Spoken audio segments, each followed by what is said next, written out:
The Republican Party of Montana has rebuked a state legislator who insists the U.S. Constitution says socialists should be jailed or shot.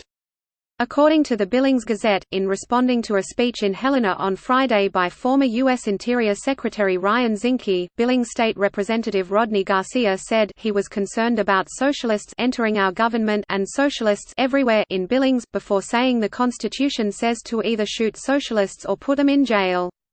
According to the paper, Zinke, who served in the Trump administration from 2017 to 2018, replied, "You know, Montana's a great state."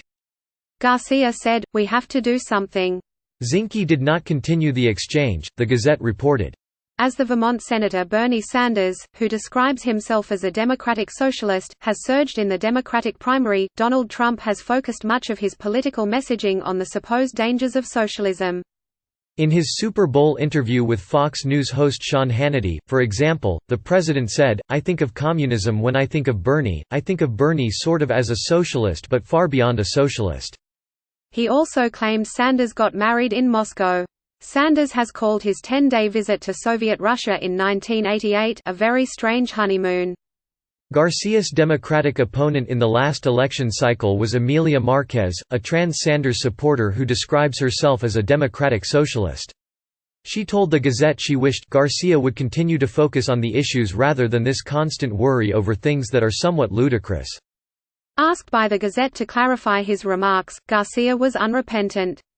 So actually in the Constitution of the United States, if they are found guilty of being a socialist member, you either go to prison or are shot, he said. The Gazette said Garcia, who said socialism was very dangerous for Montana, could not say where the Constitution says socialists should be shot or jailed, but repeated that he thought it should happen. "They're enemies of the free state," Garcia said.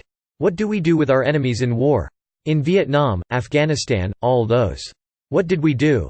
In a statement, the Montana Republican Party said it wholeheartedly condemns the comment that was made and under no circumstance is violence against someone with opposing political views acceptable.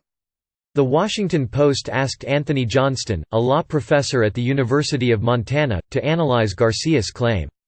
Nothing in the Constitution of the United States authorizes the government to punish socialists or anyone else on the basis of their political beliefs, he said, adding that political speech is protected under the First Amendment and the state constitution of Montana, which state representatives swear to uphold, expressly prohibits discrimination on the basis of political beliefs.